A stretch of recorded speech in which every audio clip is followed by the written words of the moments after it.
ठाकरेंच्या शिवसेनेच्या खासदारांची मुंबईत बैठक, उद्धव ठाकरेंकडून मार्गदर्शन, युवासेना प्रमुख आदित्य ठाकरेंचीही बैठकीला उपस्थिती। भंडाऱ्याच्या तुमसरमध्ये पालकमंत्री पंकज भोयर यांना दाखवले काळे झेंडे, जिल्हा परिषदेच्या मराठी शाळा बंद पडत असल्यानं एआयएसएफच्या कार्यकर्त्यांकडून निषेध, कार्यकर्त्यांना पोलिसांनी घेतलं ताब्यात। अंबाणी काजू उत्पादक शेतकऱ्यांचं उद्या चक्काजाम आंदोलन, मात्र आंदोलनात सहभागी झाल्यास कारवाई करणार असल्याच्या नोटीस पोलिसांनी 700 शेतकऱ्यांना दिल्याची राजू शेट्टींची माहिती। कितीही दडपशाही केली तरी आंदोलन करणारच, राजू शेट्टींचा इशारा। महाराष्ट्रातील मानाचा 38वा पुण्यभूषण पुरस्कार जाहीर, उद्योगपती अभय फिरोदिया यांना पुरस्कार जाहीर। फिरोदिया हे देशातील अग्रगण्य उद्योगपती। नराधम अशोक खरातला फाशीची शिक्षा द्या, केंद्रीय राज्यमंत्री रामदास आठवलेंची मागणी।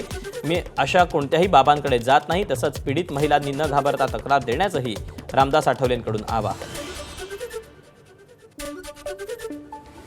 परभणीतील वसंतराव नाईक मराठवाडा कृषी विद्यापीठात कोट्यवधींचा घोटाळा, मनसेनं पत्रकार परिषद घेऊन भ्रष्टाचार करणाऱ्यांवर योग्य कारवाई करण्याची केली मागणी, कारवाई न केल्यास तीव्र आंदोलनाचा इशारा। अंबाणी काजू उत्पादक शेतकऱ्यांना अद्याप मदतीची घोषणा नाही, सिंधुदुर्गातील शेतकरी उद्या चक्काजाम आंदोलन करणार। ठाकरे गटाचे माजी आमदार वैभव नाईकही आंदोलनात होणार सहभागी। धाराशिवमधील डोंगरेवाडी इथं योग्य मोबदला न मिळाल्यानं शेतकऱ्यांचा अंगावर पेट्रोल ओतून आत्महत्येचा प्रयत्न, टॉवरवर चढून आक्रमक होऊन आंदोलन, शेतातून टॉवर लाईन गेली मात्र योग्य मोबदला न दिल्यानं शेतकरी संतप्त। जळगावातील पाचोरा तालुक्यातील पिंपळ गावात शेतकऱ्यांचं विविध मागण्यांसाठी आमरण उपोषण, राज्य महामार्ग क्रमांक 17ची चुकीची नोंद तात्काळ रद्द करण्याची मागणी, तसंच पिंपळगाव ते जरंडी या जुन्या रस्त्याला मंजुरी देण्याचीही मागणी।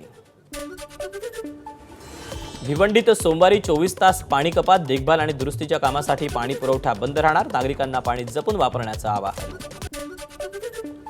रायगड पोलिसांकडून बनावट दारू जप्त, गोवा बनावटीची तब्बल 72 लाखांची खोटी दारू केली जप्त, पोलिसांनी टँकरसह चालकाला घेतलं ताब्यात। गोव्याकडून गुजरातकडे या दारूची वाहतूक केली जात होती।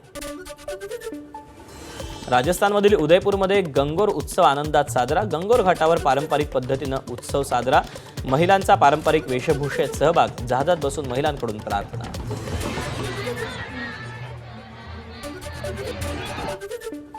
धुरंधर 2 चित्रपटावरून शीख समाजाची नाराजी, चित्रपटात गुरु गोविंद सिंग यांचा अपमान झाल्याचा आरोप, निर्मात्यांविरोधात तक्रार दाखल करून माफी मागण्याची केली मागणी।